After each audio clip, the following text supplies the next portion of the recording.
We are strong, and if we keep coming and coming back, I will not suck that, stroke that, beat it or eat it. With the help from you, I will defeat it. So this story begins in 2008. Shortly after the recession started, I was laid off from a construction company. Filled out like 20 applications. First company to call me back was this subcontractor for satellite television, and went out for the interview.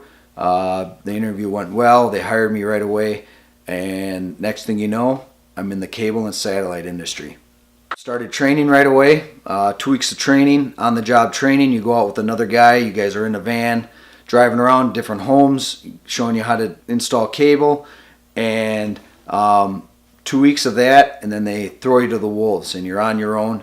Fast forward like 4 years, and I'm been working in the satellite industry for 4 years, and I'm with some buddies from high school, and we're standing around and shooting the shit. Everybody's telling stories, and next thing you know, I'm telling some stories, and I'm going through these satellite installation stories, and everybody's just dying, and I'm just like, okay, and one of my buddies approached me after. He says, have you ever thought of writing a screenplay? I looked at him and I was like, no. I said, I was a CD student. I would, never even cross my mind. So he kind of sparked something in there, got my interest going. I started brainstorming, and I had this notebook. I kept it in my cab of my work truck, sitting on the center console, and for the next 6 months I started brainstorming. Just writing down everything I ran into, anything that was a little bit out of the ordinary, and started writing stuff down. Finished my third draft of the screenplay about 3 weeks ago, and last night had another table reading, had some buddies come over, we read through it, and it was the Super Bowl. We read through it, we laughed the whole time. It was incredible. Oh yeah, hater, you in the back.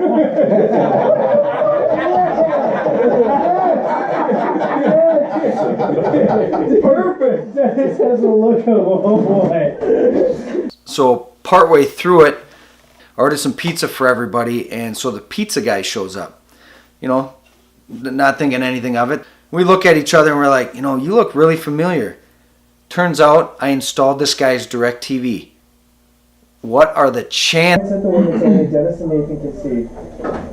And Miles is racist to them. And Jackson is in the house. Pizza's here. Are you fighting out there? Yeah, I know. What the hell? I heard you. I got you motherfucking pizza, Joe! Yeah. The hell's going on around here? Oh my god! DirecTV is that.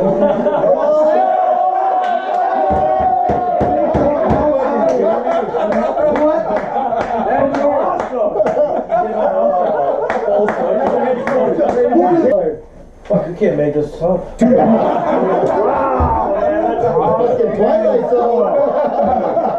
This is me right now. Is that the light picking up? Did you get stuck in there? I installed his DirecTV. Seriously? His name is Dennis. We talked about going to Dennis. Yeah, we talked about losing. So the movie is called Dirty Dishes. It's a Minnesota set comedy about these three buddies that all work for the same satellite installation company. And it's the week before Christmas, and the company is making a bunch of changes, and the technicians, they rebel against the company and their customers. And when writing a screenplay, it's beneficial to have certain actors or certain people in mind for the characters that you write. So and being that it's a Minnesota-based comedy, I've always had Nick Swardson and Prof as two of the main leads. Obviously because Nick Swardson is hilarious. He's one of the best comedians out there, and Prof he's a hip hop artist from Minneapolis. Dude is hilarious, and so I've always had those two guys in mind when I've been writing it. And I was at Prof Outdoors, which is an outdoor music festival, about 6 months ago, and I'm in this sea of people. I'm in the middle of the crowd. Prof is coming out, and he writes this whole, theatrical theme to his whole set. And at the end, so my mind's blown just by what's going on with what he's got going. At the end of the show, Nick Swartzen comes out on stage. I mean, I almost was brought to tears. I was like, you kidding me? Like, oh! Yeah, my squirrel lock. Nathan and Jackson are confused. Dennis rolls his eyes.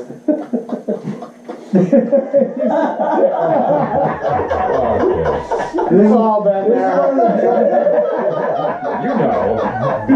Well, after about a month of jizzing in the same sock, it resembles a stiff lifeless squirrel. A squirrel lock. You're not skating.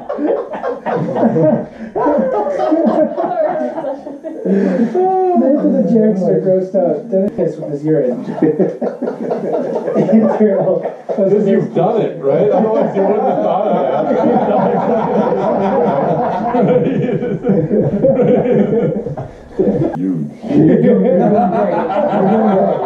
East Coast, West Coast, no problem. Fine, Frank, because that big brown log is gonna get you.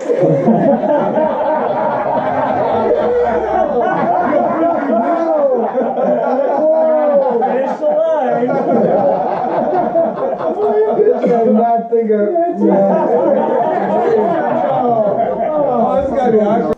Thank you. I mean, to get all you guys here, this is awesome. Yeah, Joel. Good.